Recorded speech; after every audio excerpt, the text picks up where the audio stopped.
Okay. We are live. Welcome, welcome, welcome, everyone.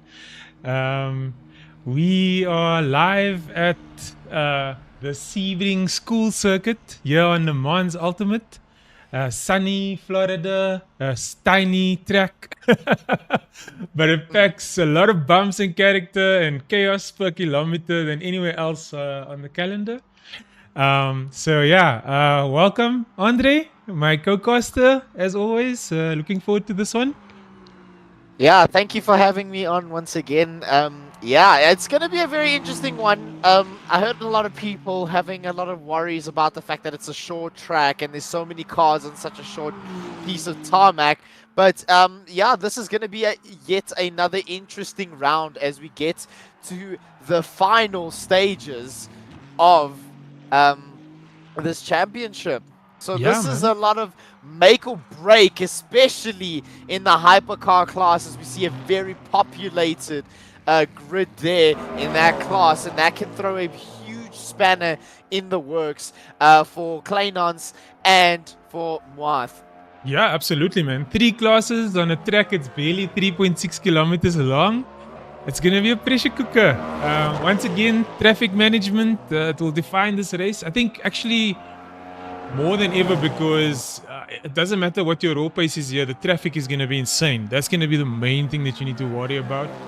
I think the hypercars will catch the GT3s so quickly in the beginning of the race that it's going to be chaos all the way. And then obviously it's the bumpiness of Sebring that we all know and love and hate sometimes. And we very much see it at the moment with Ernest as well, as he kind of goes a little bit off track onto the grass earlier with all of these bumps, and you can see the Cadillac just like going up and down like it's bottoming out or something. Absolutely. But yeah, it's been quite competitive so far with Moath. Oh no, sorry, now Bullion, who has returned from his hiatus, putting in a provisional pole lap that is almost 3/10 clear of Muath Musa. So that's someone to Yes, definitely look out for. 57-2. Well done to Yeah. him. Moose is definitely going to be looking at that. Yeah, but Ernest just put in another stellar lap right here. A 55.9, which is 4 to 5/10 clear of Isham in second place. So yeah, there's definitely time to be found.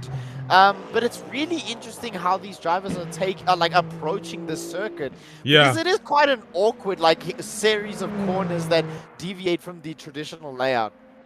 Well, it just crossed the line with the 56.27, so he's still 2/10, almost 3/10 off of Ernest Limburg's.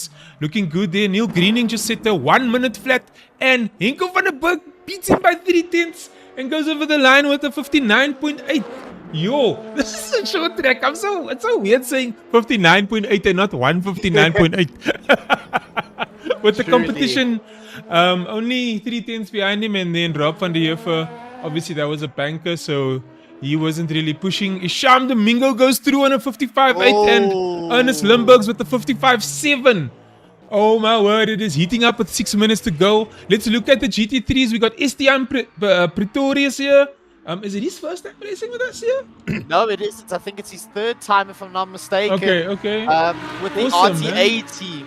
And he's ahead of his teammate Johan Blichnoot and Alan Patterson, trying to make up for maybe a bit of lost opportunities from the last round in third place. And then we also have Richard van der Heerde in fourth place. So yeah, it's been quite a competitive grid in the LMGT3 class. Blichnoot really showing his might, but his teammate seems to be racking it all together right now. And let's see if we can give him a really good fight towards the end. I think Alan might be putting in something good here. Let's see what he does. He's got a purple middle sector. Yeah, I was about to bring that to attention as well as he crosses the start-finish straight. Oh, he takes second place! That is only 1/10 between them. Yeah, just the 10. guys, the So, fight for first, second, and third is on as we watch Ernest Limburg's go off the track there. So that lap is definitely not going to count. Now Bullion has taken second place with a 55.8. He's got the fastest middle sector right now with 5 minutes left to go. This school circuit is going to bring so much entertainment. The qualifying times between the LMP2s and the Hypercars are actually very close. This is going to be interesting because how are they going to manage the traffic with the lap times being so close, Andre? 55. Yeah, that's well done. that's gonna be very, very close. I mean, we're even seeing here right now in the qualifying, first, second, and third are literally separated by a 10th. And even with Jacques in fourth by 2/10. So this is an incredibly close grid. People we haven't really been seeing much of though is Christoph and Ari. Mustaisen just took first place in GT3 with a 104.25. Sorry, Andre, that was amazing. Well done to him. Whoa. He's taking the fight to his teammates, eh? Absolutely. He is really taking it. Kyle Westhuizen in first. Johan Blichnoot takes it back though with a 104.2. What? Less than a 0.03 seconds from pole. So yeah, that's been everywhere is ramping up. The margins are so fine between each class. Absolutely. It's really tooth and nail. We got Kyle Westhuizen now. He's looking to take this lead back. He's got the fastest first sector, purple first sector. Let's see how he goes through the middle sector. Looks like it's going to be fairly strong. Looks fairly stable. Just getting a bit late on the throttle there. That's a very dangerous corner if you get on the throttle way too early. Runs really close to the wall. Let's see. Start, finish straight. Can he beat his teammates? It does not seem like it's the case. So he's going to go for another lap. Yeah, that is so close. Oh my word. There's nothing between them. There's absolutely nothing between them. Johan Blichnoot now on his out lap. So he's going to be doing a lap. Let's just look at the Hypercars at the moment. Ernest Limburg is still in first place. He's 1/10 ahead of now Bullion, who's now going out for probably his final lap. And then Isham Domingo, he looks like he's just starting his second last lap now. Let's see how he goes around the track. A few other guys on track as well. I see Muath and Jacques from Merlin. And Ooh, he messed that big up. snap from Hisham in the He really messed that awkward up. section of the track. Ah, That he's is what done. we're gonna have to look. Yeah, he's gonna have to call it That's... quits on this lap and give Yeah, it a let's maybe watch a Ernest here. He looks better like he's time. going to be improving as well. He's got a purple first sector. Just so you know, Ernest Limburg's joined this league halfway into the season, and he has just been doing so well since then. So, very, very fast. I was talking to him the other night. He's an amazing guy. Seems like a cool, like really bringing the heat, and almost like throwing the fox amongst the hens there in amongst the old guys who are used to just racing against each other, you know. Yeah, true. Ooh, Big lockup! Big lockup from the rear! That is Ernest's lap over, but he still has time for another one if he has enough fuel in the tank. Nah, he can't go with those tires. That's it. I don't know if he's going to be able to do... He's going. Ooh, He is going. Okay, good on him for doing that. Ingo van der Berg in first place with 58.7, almost 4/10 ahead of Niall Greening. Not giving the LMP2s a lot of attention here, but that's only because they're only 3 in the class at the moment. Yeah, but really interesting stuff that I keep noticing from everyone is that they insist on taking some of that dirt in that really awkward section in the middle sector to get like maybe a better turn in. So it seems to be really, really worth it. Kyle just took first place in the GT3s, but Johan Blichnout is hot on his tail. He's about to finish his lap, and he just did a purple middle sector. Best first sector for himself, PB. So let's see what he does as he crosses the line here. He does a 104.0. Oh my word. It is heating up. 660. 660. Yeah, hundreds. 600s between each other. That's 600s between them. Sorry. The English airtime is running out, boys. Even though I'm English, and it's very early in the night, 30 seconds to go here in the race. And Johan with an epic lap there. He's probably going to go for another one, but it looks like he's already done a yellow first sector, so that's not going to count. Let's have a look at Ernest here. He's done a purple middle sector. Yeah. So he's about 500 up. Let's see what he does as he finishes the lap here. He does 55.6. He's cleared it by another 10th on Napoleon. And as we say that, he just runs off track a little bit, so that might kill his run. But now Bullion is giving it another shot. His final attempt at obtaining pole after the injury he has sustained. Can he do it? Can he clear 2/10 to Limburg's in first place? But he is not alone in this charge as Hisham Domingo, Hisham Domingo bails. Yes. So it's just a dogfight between Bullion and Ernest. Bullion is the only hypercar on track, but right now his first and second sectors are yellow. Yeah, we're just looking at Estienne Pretorius. He's busy finishing his lap here. I'm trying to see where he's going to end up. And he does a 104.2, and he's in third place. He stays in third place. So let's jump to now Bullion and see what he does. He's got a purple first sector, but then a yellow second sector here. Let's see what he does over the line. He does a 55.8. Still second place. With a beautiful end there for us. Lovely. I don't know if that's allowed, but it looked sexy. So thank you, Niall. And now we've got the final standings here with Limburg's in first place, now Bullion in second, and Hisham Domingo in third in the hypercars. Oh, that qualifying was awesome, man. That qualifying it was at the edge of your seat kind of stuff. I mean, absolutely. Even in LMDh3, the teammates of Johan, Kyle, and Estienne are like literally 1, 2, and 3, but they were dicing it for the lead. There was no sympathy for each other there. Absolutely, man. Absolutely. That was an epic qualifying, and these guys are they're definitely gonna give each other some stick on track tonight. So yeah, this is gonna be fun. I'm looking forward to this. We're just looking through the starting grid now. Got Jacques Vermeulen in fourth place, Moat Musa in fifth, Lee Bullion in sixth, Ari Venter in seventh. I don't think he put in a lap. Did he even put in a lap? Oh, he did. Yeah, Ari and Christoph did not. Oh wait, they did. Oh yeah, they did. Wait, and no, Christoph they Peterson. didn't. They didn't. They didn't. Yeah. Ari and Christoph sat in the pits the whole session. Hinko and Niall O'Neill at least in first and second in the LMP2s, and then Rob van der Heuvel in third. And then we got Johan Blugnoot in first place for the GT3s, Kyle Oosthuizen in second, Estienne Pretorius in third, very close between them, Alan Patterson in fourth, and David van Wyk in fifth, 16th overall, Jody Siedeman in sixth, Ulrich de Jager in seventh, and then Willie Lagrange in eighth. Yeah, really, really interesting stuff, especially going into T1 at this very, very narrow circuit. There's a lot of support from the viewers watching as they cheer on the people, the teammates, the drivers that they support. And yeah, they're going to need all of that support because this is a very narrow and tight track.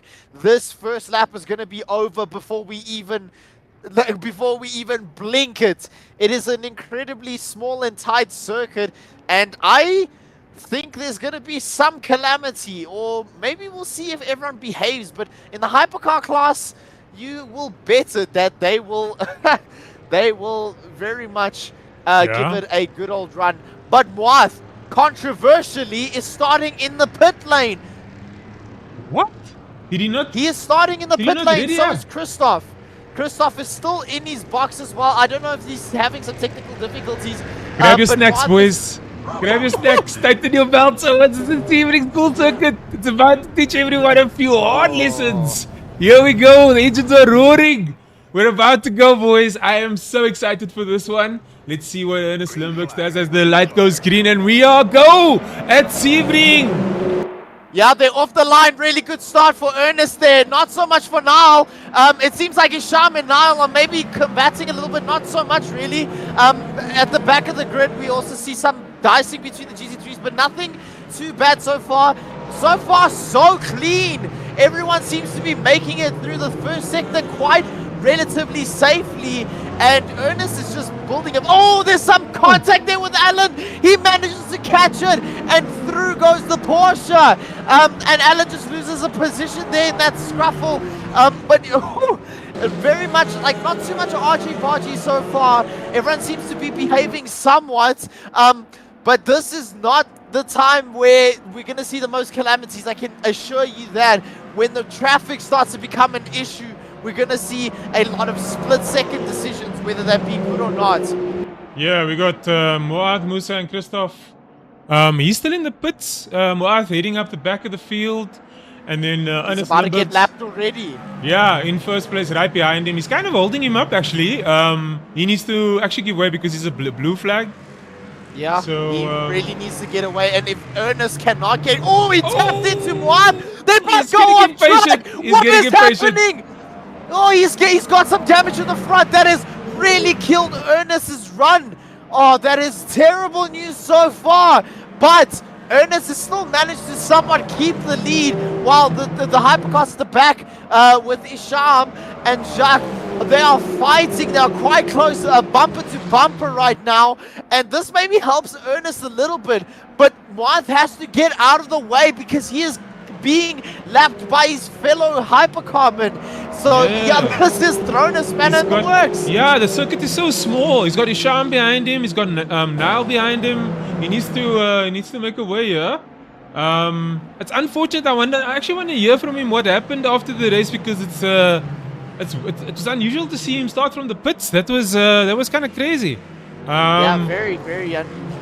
Yeah, let's go to the LMP2s. Ingo van der Berg here in first place, and Neil Greening in second right behind him. And then we've got Rob van der Heever, which is about 3 seconds behind the leaders over there. Johan Blugnoot taking the lead in the GT3s, keeping it there with Kyle Oosthuizen right behind him. And then we've got Estienne Pretorius in third place in the beautiful, beautiful Lamborghini. Oh, they cars look amazing. This kid looks so cool. And then we got Alan Patterson right behind him in the BMW. David van Wyk in the Porsche.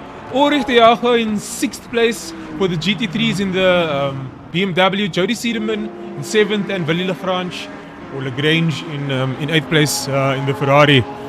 Moath still being lapped by his fellow hypercarman. Is that what we call them? Hypercar. Yeah, I guess that's what we're calling them now. But yeah, it's really not helping his championship charge at the moment, with all of this being lapped and just a generally bad start. This is very uncharacteristic of like Watt. But yeah, something must have happened.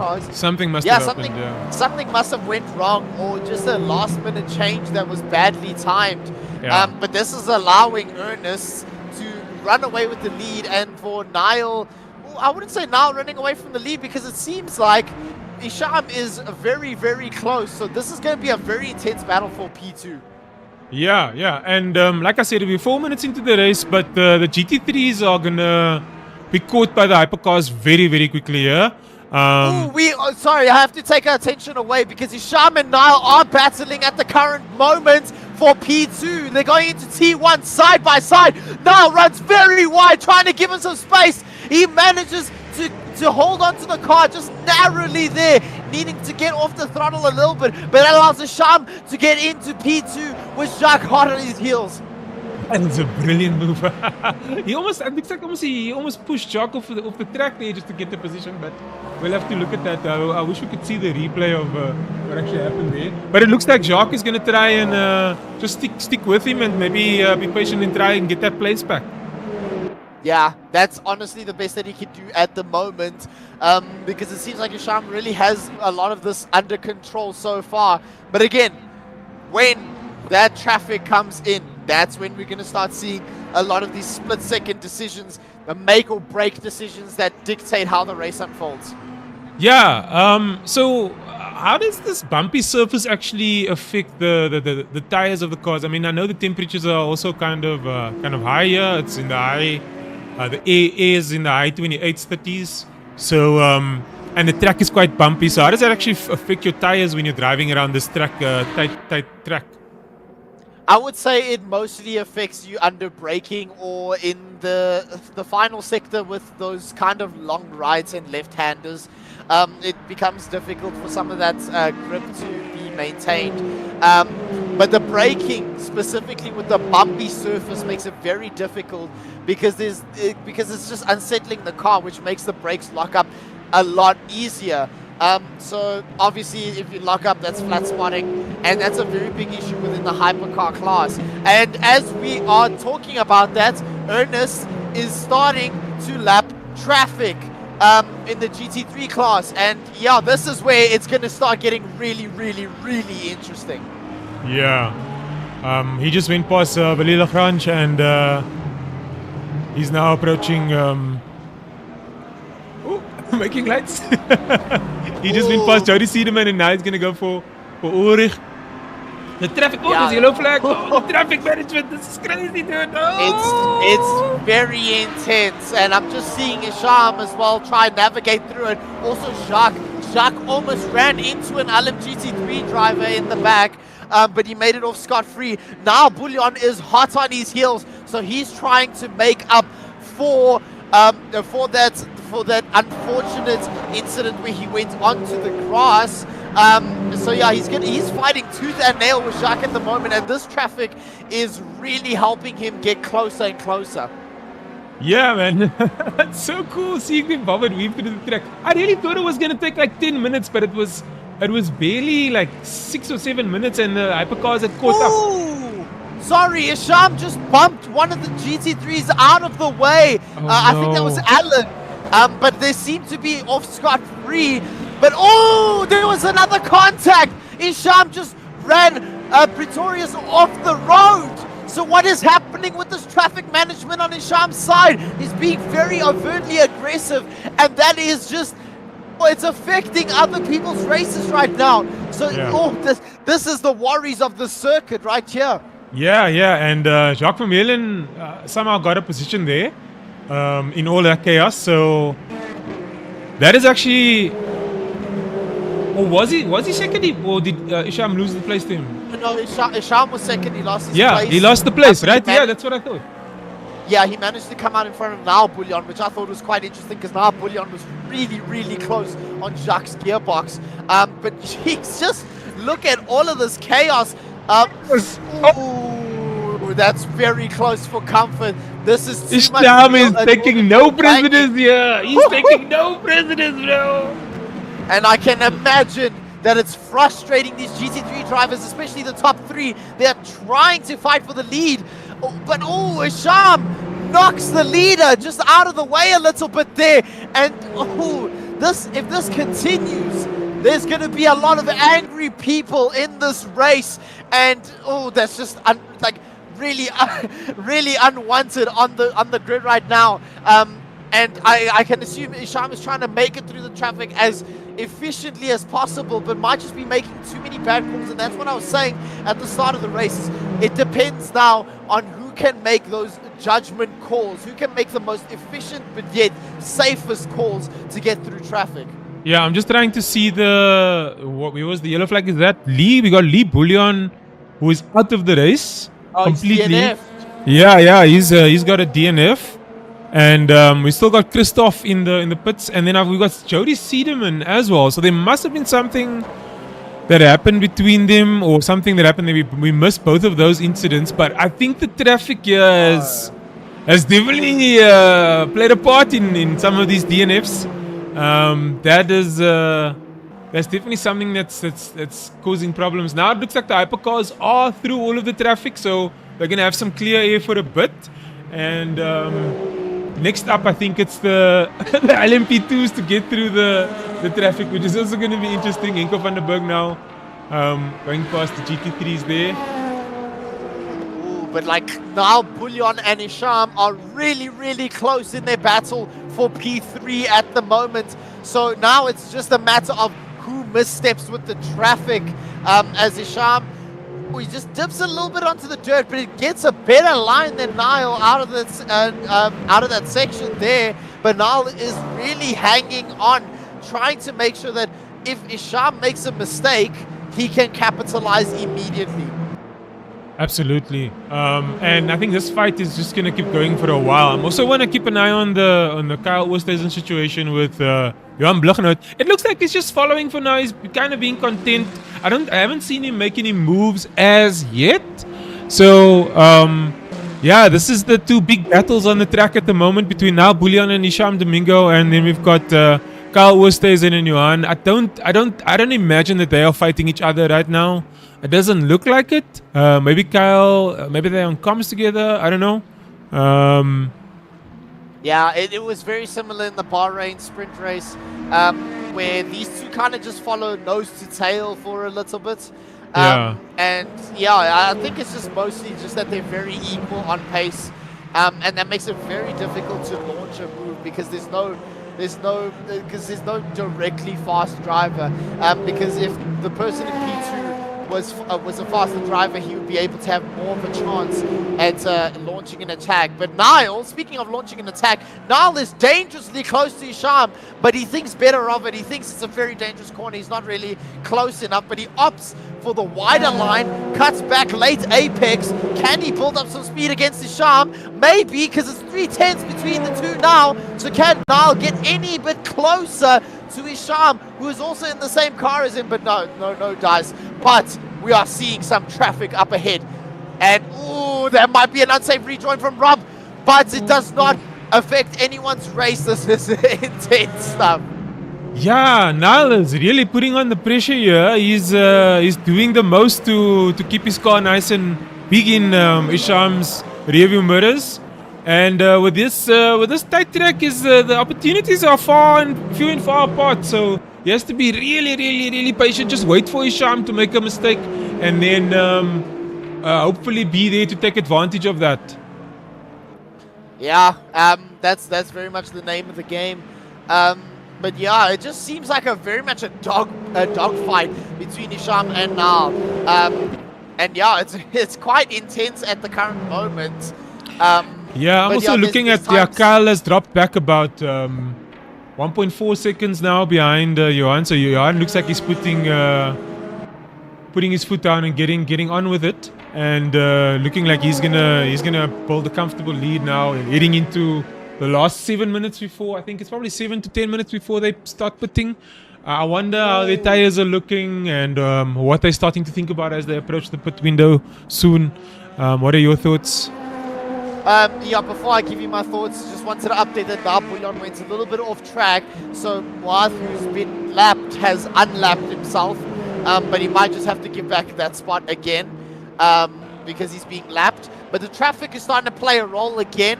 But yeah, on the topic of strategy, I do not think that this is going to be too harsh on fuel. I might be mistaken, but I don't think it might be too harsh on fuel. And not too much on tires either. Maybe that I stand corrected though. But just because of the short track sort of layouts, I don't think it's particularly too harsh on the cars right now.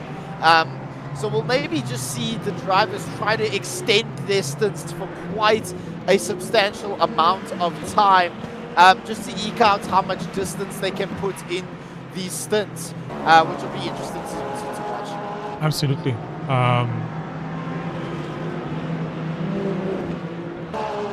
I'm just trying to see where the action is on the track at the moment. It looks like Isham has now pulled out a bit of a lead with the traffic, so he's kind of comfortable there. And then Johannes still got about a 1 second lead over Kyle. Ernst is cruising.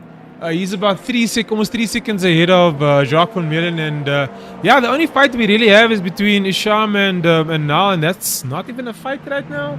So I'm really keen to hear what your thoughts are on the pit strategy as they go into this pit window now. Maybe just splash and dash, and then Hoy, no tires. It looks like it could be like that because there hasn't been a lot of like really hard driving.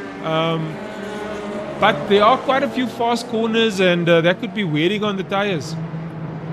Yeah, so I want to bring into to the attention of everyone the current virtual energies in the hypercar class. So Limburg's is on 39%, Jacques is on 40%, Isham is on 38%, Niall with the lowest amount is on 37%, Okay. Ari Fencer is on 43%, and then Marcus is on. Oh, but there's been a spin on the main straight. It was one of the GT3s in the background. I think it was one of. Oh, let me see. I need to confirm, but I think it was. Oh, I think it was one of. It was the Kyle. I think it was RTA Kyle. Boys. Yeah, Kyle it lost must have out to been- Allen, so and he had quite a gap to Allen, so something definitely happened there. Yeah, that's quite hectic, because then that gives Alan P2 right here. But There's still yeah, a yellow that's- flag on track somewhere. I'm just trying to see. Okay, it's gone now. It was Okay. momentary, yeah, it was momentary. So yeah, this is the part of the stint maybe where I don't know if the tires will play so much of a role, but then in the LMGT3 category, the virtual energy is Blichnold with 41%, Patterson with 33%, Kyle with 43%, David with 36%, Pretorius with 42%, Ulrich de Jager with 33%, and Willie with 31%. So yeah, really interesting strategies. I'm actually thinking that the LMP2s will probably come in soon. They have a very small fuel tank. So when they tend to go in, the LMGT3s then tend to follow, and then finally the hypercars will follow last. Absolutely. It looks like Kyle is now fighting back and hoping to get that place back from Allen. He is putting in some good lap times here. It looks like he's just recovered from whatever happened, and he's just putting his head down so he can catch up to Allen now.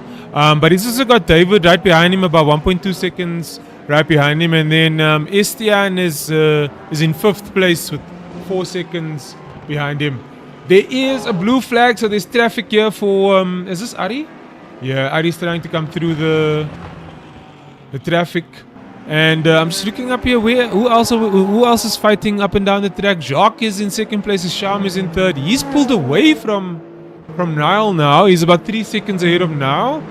And then Muath is about 1 lap behind them. I wonder what's going through his head at the moment. He's in 6th place. He's fighting for a championship. He must be thinking, what is going on? I think the disappointment is probably real for him right now, but I think what should be on his mind is just finishing the race, picking up a few points at least, and then looking forward to next week. Yeah, as you said, it's more about now just picking up the scraps, because if someone makes a mistake and crashes, that's an extra position he gets, and that's more points he gets for the overall championship. However, there are battles, as we can see right here in the LMGT3 class. These two are going side by side into T1. Ooh, Willie pulls out. He knows that this is not really a sensible choice. and you'll get another shot at the Jaeger, but he just overshoots a little bit. But can he pull it in? Can he get a better exit? Not really so much. Ulrich lives to fight another day. Absolutely, and they are now getting passed by the LMP2s, and it's just going to be... It's just traffic the whole time. Rob van der Heever now trying to get past them. I'm seeing that Willy and Ulrich are very, very close to each other here, so they have to watch out for the traffic and then obviously make sure that they don't knock into each other while all of this is happening. This is so chaotic on this tiny track. What is happening with the Hypercars? There's a bunch of steam in the background. That's Ernest. What's happening? Why does he have a bunch of steam? Maybe it was a lockup. I just saw in the background. Yeah. That was weird though, because that was on the main straight. But okay, it seems like it's fine. There it is again. Oh, no, again! Something's up with Limburgs. So that is not lockups. He might be overdriving the car, and that might be giving him mechanical issues. So this is maybe a first in the championship. I've never seen this in my life. This is going, if he's not careful, he might not see the end of the race as he almost runs into the LMP2 of Rob. And that is a puff, a huge puff of smoke. Unstoppable smoke coming out of that thing. Oh my word, he is in trouble. His car is... So he might be coming into the pit soon, right? I mean, he needs to get that repaired, or... I think he's just going to keep going until eventually the engine conks out or something. I don't think he's gotten a wrench icon because I don't see a wrench icon here. So he can keep going, but Jacques will be licking his fingers. Yeah, probably the case. Probably the case. Oh, I don't know if he's too aggressive on the downshifts, but there should be protection in place. So Jacques will be licking his fingers, looking at this opportunity for first place. This will be the first time in the championship where he's able to get into P1, as we see side by side Willy and Ulrich the Jaeger going side by side into T1 as a faster traffic comes to approach. Will this affect this battle right here? Yes. Willy goes around the outside. Is he able to make it? He makes it stick around the outside and takes the position from Ulrich the Jaeger. What a move! Oh, he took advantage of the traffic and then just did his thing. He's been trying and he's been patient the whole time, and that patience has paid off. And now he's got the position. Well done. Well done to Willy. Incredible stuff right there, man. That moves him up to 6th place right there with a fantastic move as he charges towards the front of the grid now. Yeah, I'm just looking at Henko van der Berg. He's just cruising along. He's about 22 seconds ahead of Neil Greening, and then Rob van der Heever is about another 28 seconds behind him. So that field is quite split apart, which is why we're not really paying much attention to them. There's only 3 of them, but the fight is definitely still on there. Henko doing really well. He just needs to keep his head down and then finish the race. We are approaching the halfway point now in about a minute's time. So we're going to start seeing people maybe coming into the pits. The smoke still coming out behind Ernest's car. He's like a locomotive right here. It's just like, it seems like his car's running on coal. Maybe it's a graphics thing? Because I don't see a wrench. So, and no one else is smoking though, so... I also don't. So we will need to ask him after this race what's happening. But want to just bring to attention, the pit stop cycle will happen soon. I think actually Martha's pitted, if I'm not mistaken. Yeah. Yes, he has. And Henko is also, he's just pulled into the pits. Okay, interesting. We're getting to that point now because Limburgs is on 11%, Jacques is on 12, Sham is on 10, Niall is also on 10, and Ari's on 19. So Ari's going to have a very long stint. But yeah, we're going to start seeing a lot of people box in for the pit stop. Yeah, absolutely. It looks like Henko's doing a longish pit stop, so he's definitely stopping for fuel as well. Ooh, Ernest is also coming in now. Sorry to interrupt, but Ernest is coming into the pits now as well.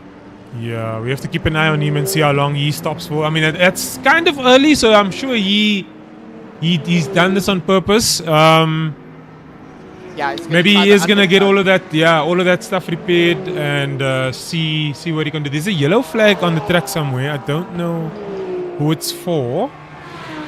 So not too particularly sure. Yeah, it seems to have cleared. So yeah, now we're starting to see GT3s come in. Ulrich Diego follows. Oh, Lagrange, he beat him into the pits. They're going side by side. That was incredible. Ulrich Diego in a Sebastian Vettel move at China managed to make it past him into the pits. I wish I had seen that. That is epic. I got the last part of it on the stream now. Oh my word. But let's see what happens. Oh, he has to reverse. Oh no, that makes it even worse. Oh, on stream, embarrassing. Ulrich Diego is definitely going to come out ahead of him. So, got Rob van der Heever in the box now. Yeah, Neil coming Ernest in. is starting to leave as well. Isham coming into the pits now as well. Oh, Isham is coming in. Let's now. Niall right behind him. Yeah, this is going to be a pure test of whether the overcut or the undercut works, while Jacques insistent that he keeps going for at least another lap. So he's still maintaining the lead. Now we're going to see how that goes. Ernest is going to have a very difficult first lap with those cold tires as we wait in eager anticipation to see where Isham comes out in relation to where Ernest is. From my angle, I can see that Ernest is weaving side to side, trying to get those temperatures in as he tries to make the most out of this outlap. But yeah, we'll just have to wait and see. I don't know if Jacques is going to pit this lap or just vouch for... No, sorry, Jacques is also in now. So this is going to inherit the lead to Ari Fenter, who has substantially more fuel than the rest of the grid. So that's going to be interesting. And it seems like Isham might be done with his stop now. But he's still stationary, so I don't know if he's changing for tires.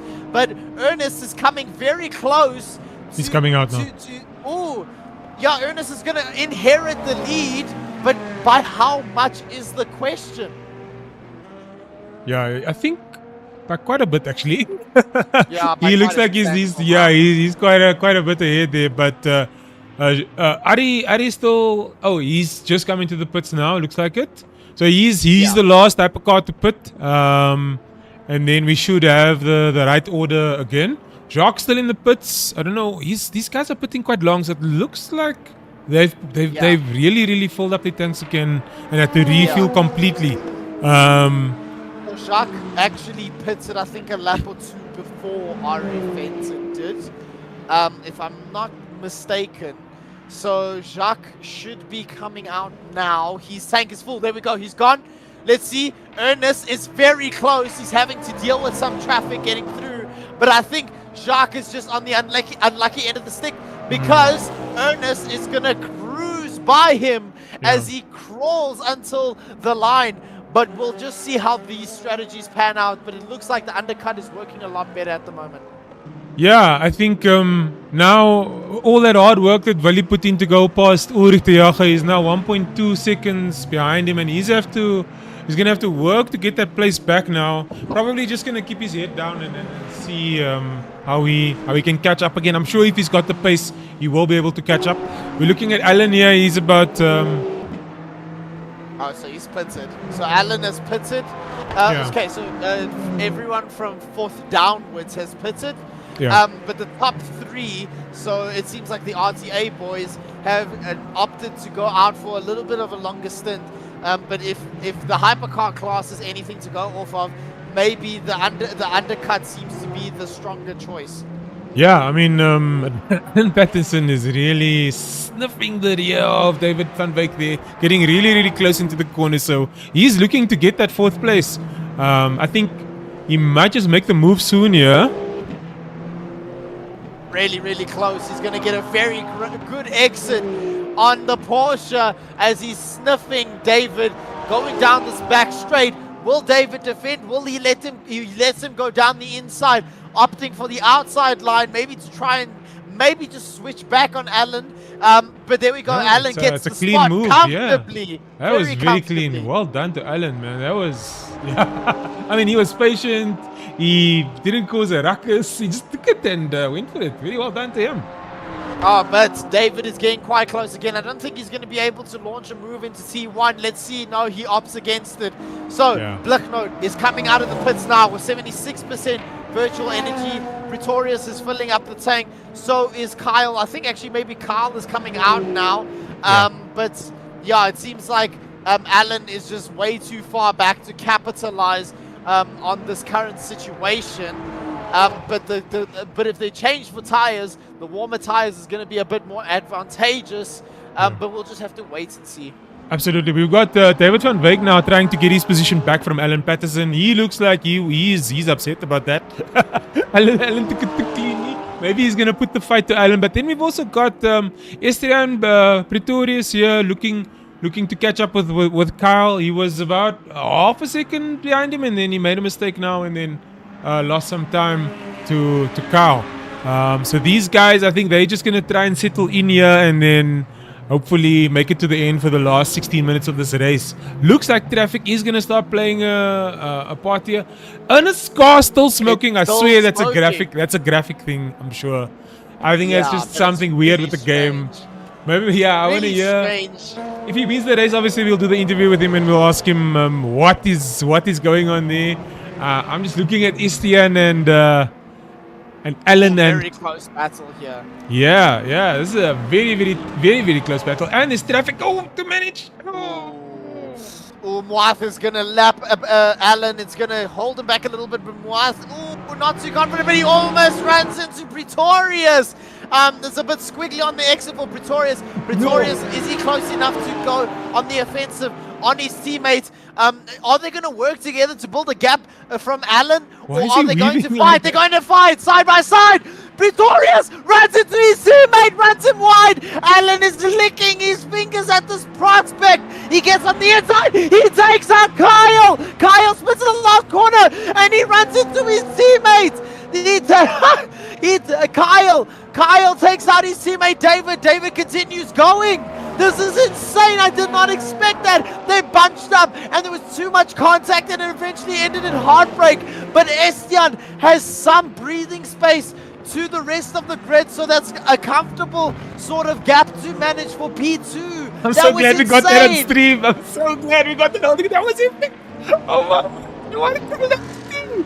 Oh. Wow. Oh, but okay, we got 14 minutes left. That means there's still a lot more action to go in this race. Let's check in on the leaders. We got Ernest making his way through or shall we say, smoking his way through the field in first place in the hypercars, and then we got Jacques van Meulen about 7 seconds behind him. I don't know what happened there, why they lost so much time. It looks like they've spread out quite a bit now. Isham in third place, looking really good to get that podium ahead of now Bullion, and then we've got Muad Musa, who has somehow overtaken Ari. Kyle has gone into the pits. Looks like he just wants to repair his damage. That was devastating for his race. Really unfortunate. Is that a DNF? That's a DNF. That's P7 for Kyle. That's a DNF. The damage was too great. And that's honestly tragic. I think when I watched that, I just didn't really understand what was going on. There was just so much to process. And it just felt like a bit of a fever dream that there's so much contact and like mayhem. And a lot of it just seemed like team racing that just went wrong. And Alan Patterson was also thrown into the mix there. It seems like Alan is okay. He's still going. He's not too far off of Pretorius, even though he had a massive shunt. But David is also not too far back, considering the shunts as well. So just tragedy for this team tonight. Yeah, it's really unfortunate. I feel like there's something wrong with Ari. I just don't know what's happening. I keep clicking on him, but it looks like he's stagnant or standing still. He's had a disconnect. Earlier in the race. So, that's unfortunate. Very, very unfortunate for him. It's been a bit of a battle of attrition here.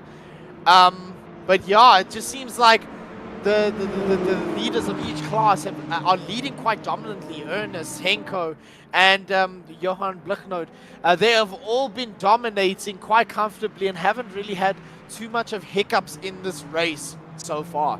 Yeah, and I'm also just looking at Muad here, and he's one lap behind now in fourth place. They're busy going through the traffic now together with looks like, is that Rob?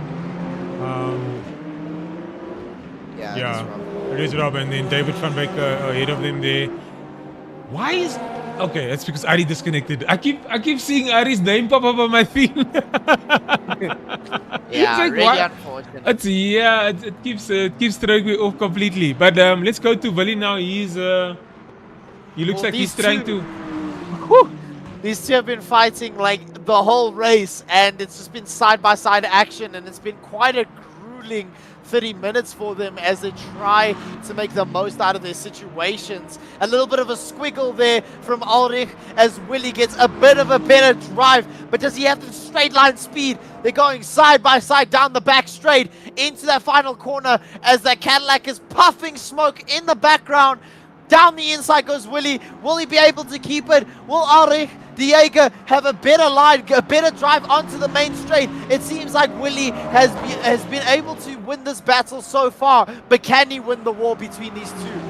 I mean, yeah, that was a great pass. Well done to him. Now they just have to manage the traffic and hopefully Ernest get through safely. Ooh, okay, that was a late send.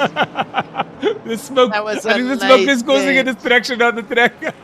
Yeah. But yeah, Ulrich will be chasing Willie to get that place back. I don't know how these guys are feeling with 10 minutes left in the race. I think at this point, 35 minutes in, every bump probably feels twice as big. Especially if you're like defending, one mistake in the traffic, and that can just lead to devastation here. So I think it's definitely been interesting watching the race here. I think the GT3s at this point, they probably just thinking, let's just try and make it to the end, no trouble. I just want to let all these fast guys come through, and I just want to get to the end in the last 10 minutes. Hopefully, this will be the last few overtakes by the other cars so that they can have some clear air till the end. Yeah, it seems like the case. It doesn't seem like anyone's down for a scheduled stop. It feels like maybe everyone already has sufficient amounts of fuel. So yeah, it's very much just bringing it home for a lot of the people here. Unless some people still have enough tire wear in the tank to make up some time on people they're trying to chase down. But yeah, at the current moment, it's just been very much there's chaos, and then there's some quietness, and then some chaos again. So we'll see how the race unfolds in these last 9 minutes and 30 seconds. Yeah, it looks like people have really just settled into their rhythm. They're really just trying to get to the end of the race now with the last 9 minutes that are happening. I'm looking at Henko van der Berg here. He's been in first place. He's been comfortably ahead of Neil Greening. 22-second lead. It looks like he's definitely gonna take the win here if nothing bad happens. With the sunset coming along here, this track looks amazing, man. It might be bumpy. It might be a lot of people hate it, but it is an amazing track to watch the racing at. Something has happened. There's a yellow card somewhere. Okay, so the yellow flag has gone away. I'm just trying to see who that was or where it was. Still got Ulrich chasing Willie Lagrange here with the traffic management that's happening between the two of them. That's an interesting race. Then we got Johan comfortably in the lead, about 19 seconds ahead of Estienne Pretorius. Estienne, he's been the sleeper this race. The man has done amazingly. He's just kept his head down and sort of stayed out of all the chaos and gained a lot of places in the process. So very good race by him. He definitely is going to deserve the second place if he keeps his head down and gets this done.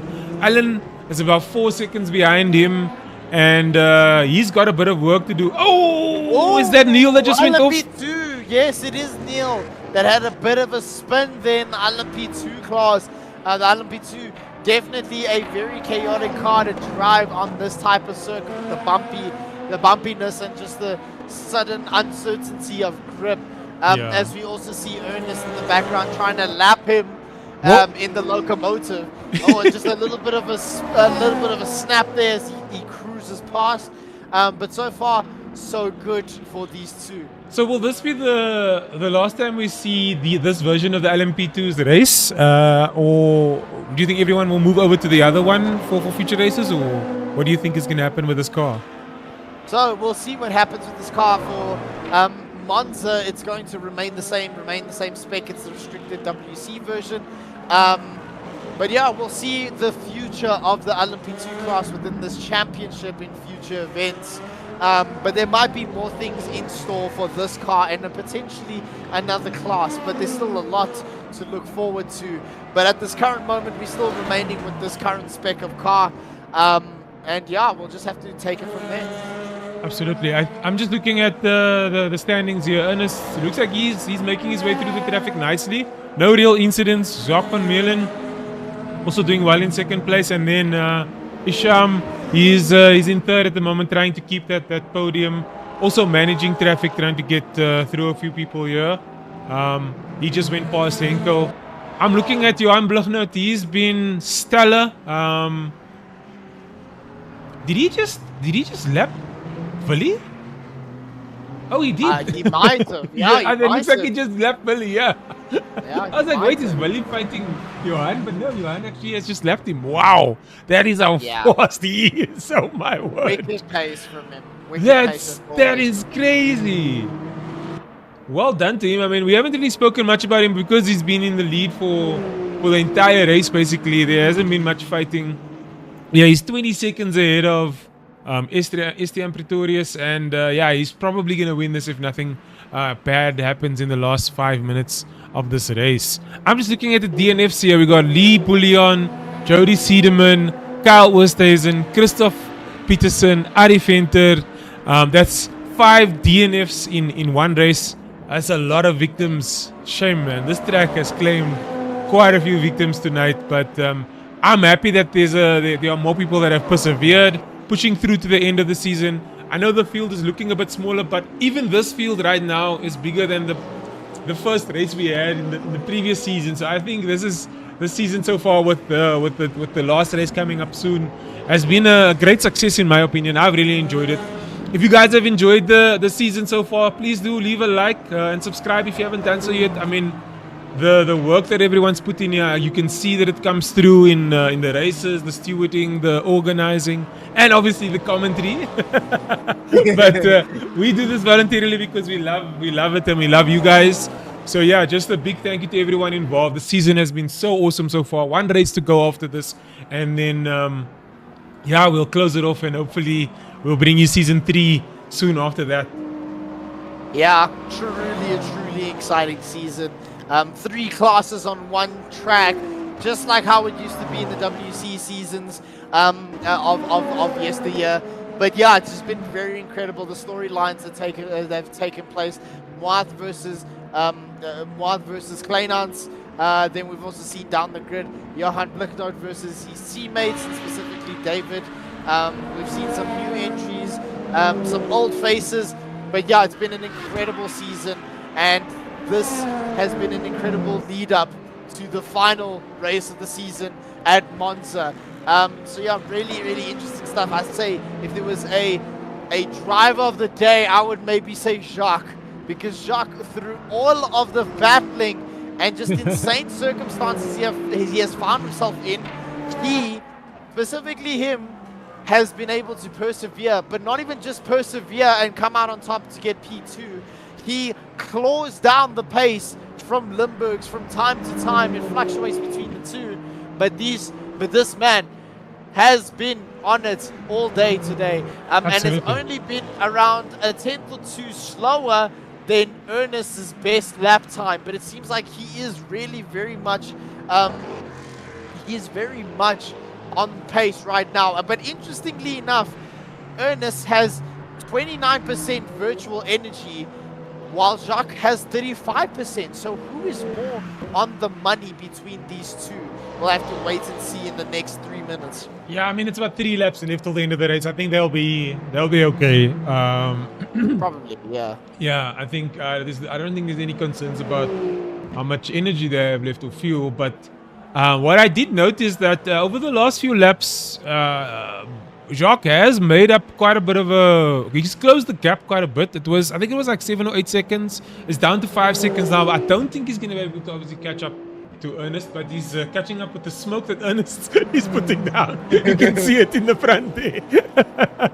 So, I did also want to just bring into attention, there was a yellow flag earlier. That was Rob. He had spun out going into that middle sector with the 2 right-handers, the two awkward right-handers before the close-off from the rest of the layout. And then there's another yellow flag on track momentarily, but it seems like the person has gone up and running.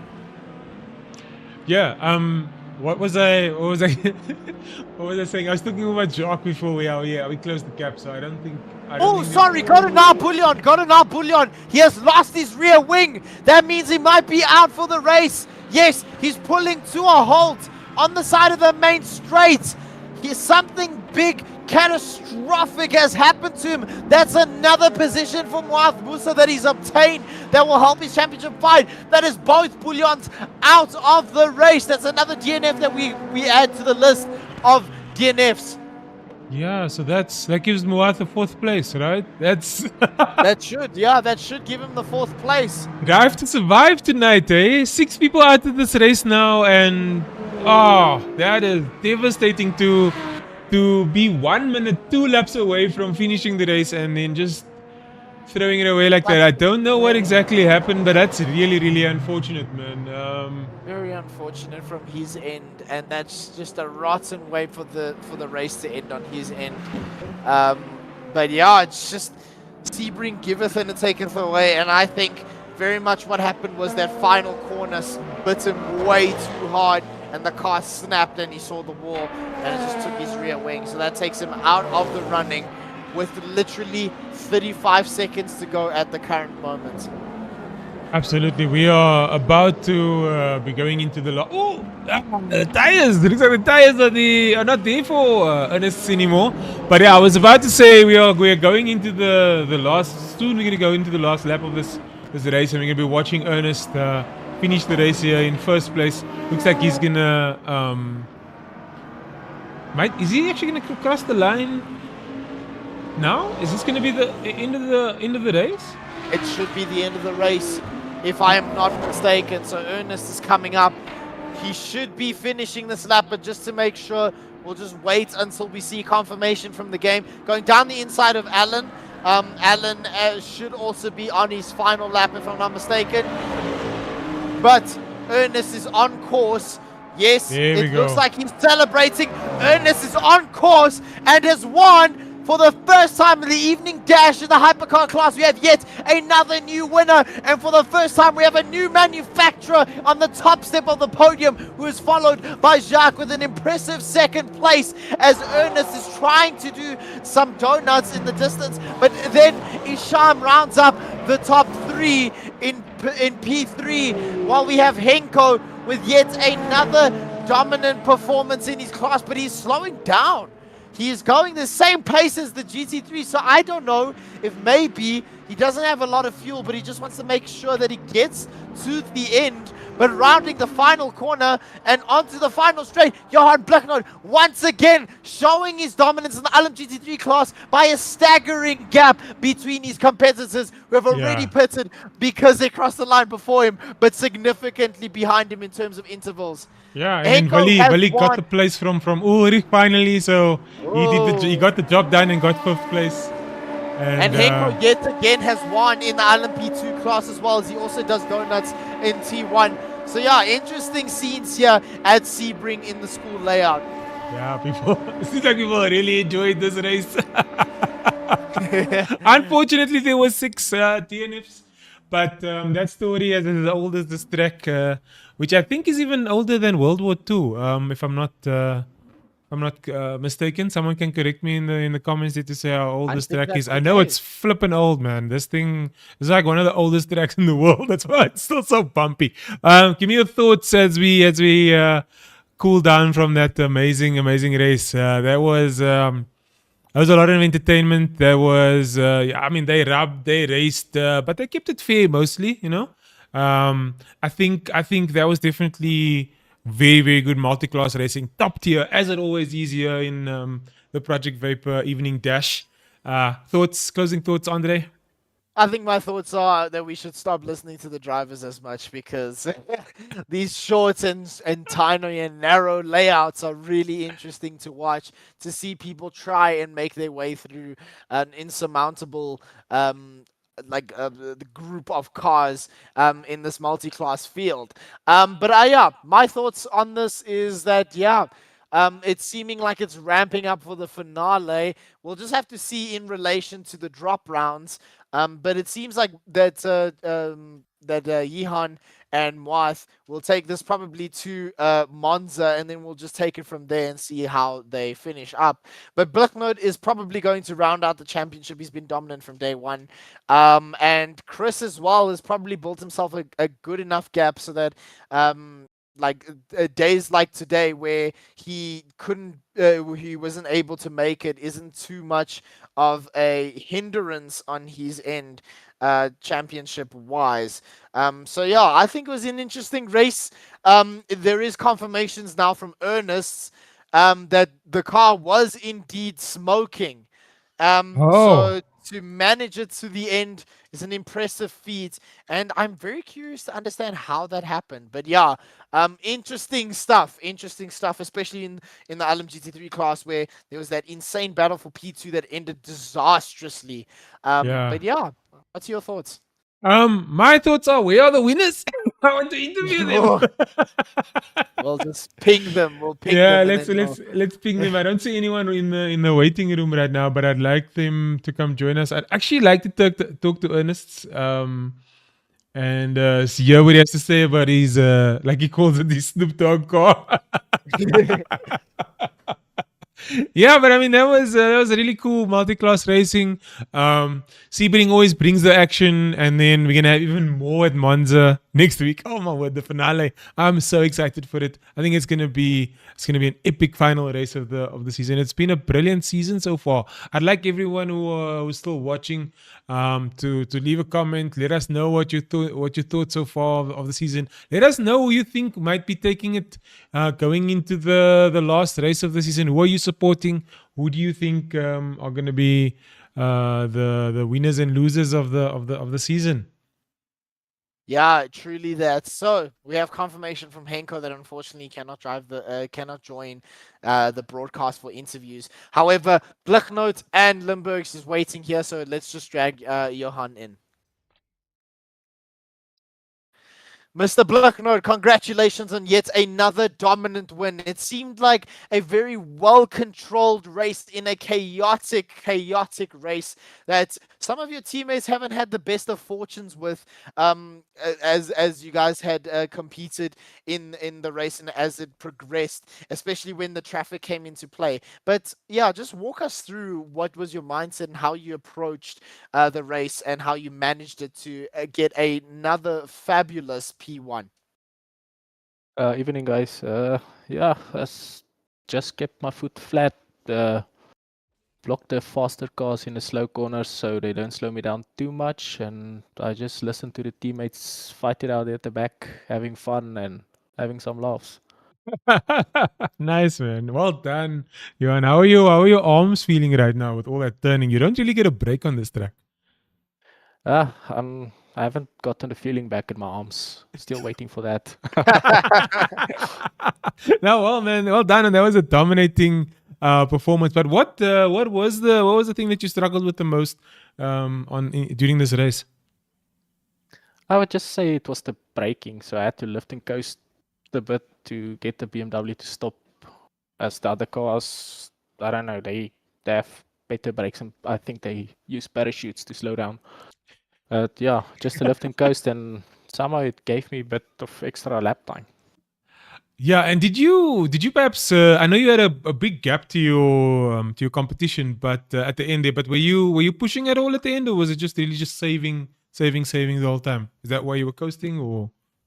Yeah, the first stint I was saving tires for the second stint, so I can push. It did look like then, that. Yeah. Okay, cool. So I pushed for a few laps, and then at the end I started to lift and coast just to keep the car on the track. Well done, man. Well done. You've had a dominant performance this season. I don't see any reason why at the end there you're not going to be the winner. You've just done so well. But we can't congratulate you yet because we haven't finalized the season yet and we haven't finalized the results. But I must say, very, very well done to you, Mr. Consistency. It was a great performance once again. And yeah, thank you. Anything else, Andre? No, I think you summed it up quite perfectly. It's just been a very dominant season for you. Even with the lows, you have been able to bounce back and and continuously show week in week out why you have been a dominant force to be reckoned with. Congratulations yet again, Bluchnote. Thank you guys. Can I just give a shout out to Racing Team Astra, Kyle Oosthuizen, Estian Pretorius, David van Wyk, and our lost friend there, Willie Legrand. Nice one, There we man. go. You guys gave You us guys real have heard entertainment it. today, by the way. Go watch the replay. Go watch the live. It was cool. Thank you guys. Have a good evening. Cheers, man. Cheers. Likewise, thank you. Cheers, mate. Yeah, interesting stuff there. And yeah, I mean, like, what is there else to what is there more else to say that was about these people and just the work that they do, race in and race out. Yeah, man. And you can clearly see that they really enjoy what they do, which is exactly what we're here for. Exactly. Let's bring in Ernest. Yes, let's bring him in indeed. Mr. Mr. Limburgs. Ernest. Yo. Congratulations and welcome. well done, man. That was a good drive there. You channeled you said, like you said, you got Snoop Dogg in your car there with all the smoke. that was actually a very, very good race, dude. You showed a lot of control through all of that chaos. The way you managed the traffic and on such a short and bumpy track. Tell us how you feel. Tell us about your strategy. What went through your mind in that race? To be honest, like an hour before the race, when I started doing my practice runs, I really thought I was not gonna race this track because it's just so bad to drive, and I thought the car was just completely undrivable. But then I made a couple of setup tweaks and made it a bit more manageable. And yeah, when I saw that I was on pole for quali, I was like, might as well do it. Like, nothing's gonna be lost if I crash into a wall and die. And yeah, I managed to keep it on track. Didn't kill anyone, I hope. I didn't really look in my mirrors that much. Hopefully I didn't leave any carnage behind me. No, but some other guys did. We're gonna chat to them later about that. But yeah, well done. I think the traffic management was really well done by you. Some of the other guys had a tough time with the traffic management, but from what I saw, that was actually one of the things that really won you the race and gained you a lot of time in the race. They were for the pit stops. Took us through what was your strategy for the race? How was your tire management? How was your fuel and energy management? I mean, my engine management, as you could see, was not the best. Yeah. But in terms of just overall strategy, I don't know how this game works. So I just put in max fuel, max energy, and I just go to the pits, change tires, change fuel, and I just go out again and give it my all. I haven't really started thinking about strategy too much. I don't know how it really works in this game. I obviously come from ACC, where it's just put this fuel in, put the tires on, and just keep going. So Yeah. I'm not really sure how to really maximize that. I think a Well, lot yeah, of us thank come you. from ACC. Yeah. Andre? Yeah, exactly that. But also that point that you brought up with the car smoking, that is an interesting point because I don't know if that's happened in this league before, or if it has very Yeah. momentarily. Oh, So it's I a was, yeah, I was it's a very it's a curious it's as a to what happened. thing.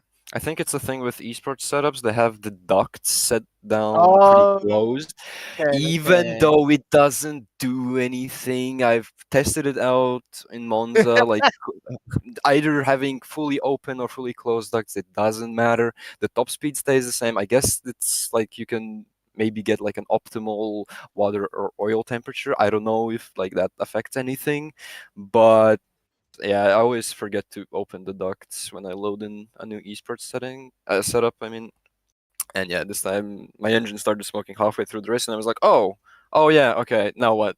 What do I do now?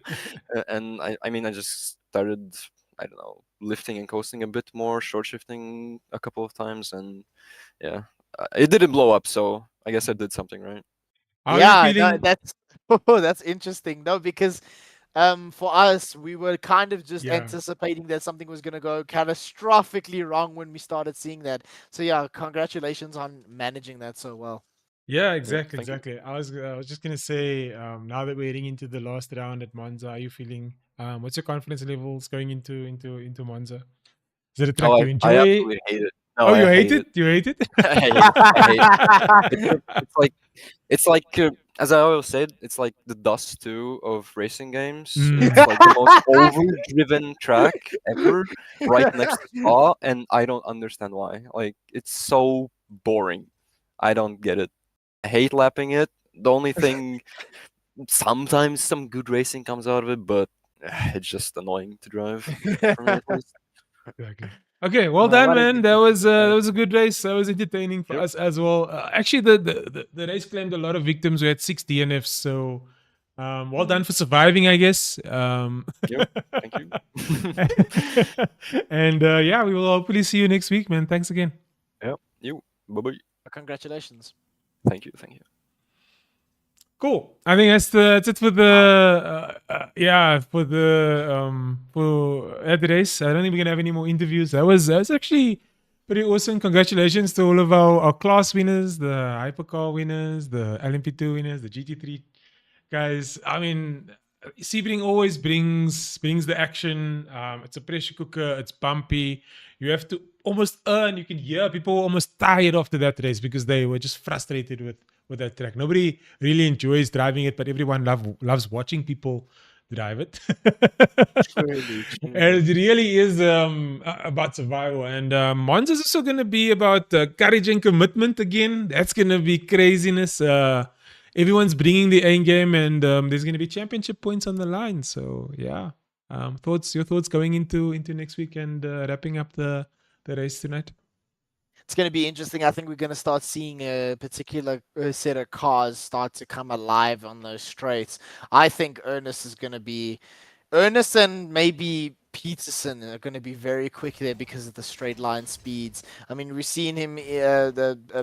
We've seen Peterson on the Bahrain outer layout just be very, very fast. So there's nothing to say that he's not going to be fast this time around. So yeah, I think it's just going to be interesting. It's going to wrap up a very wonderful season. That's included a lot of people who have committed quite intensively to it, and yeah, it's going to be maybe do or die for some people, and other people not so much at stake. But yeah, we'll see how it goes. Absolutely, man. So yeah, buckle up. It's going to be an exciting one. We're going to the Temple of Speed for the grand finale of this incredible season. From myself, Sinclair, and my co-caster Andre. Thank you for joining us here at Sebring. Stay tuned, stay fast, and we'll catch you next time at Monza. Good night, racers. Cheers. Cheers.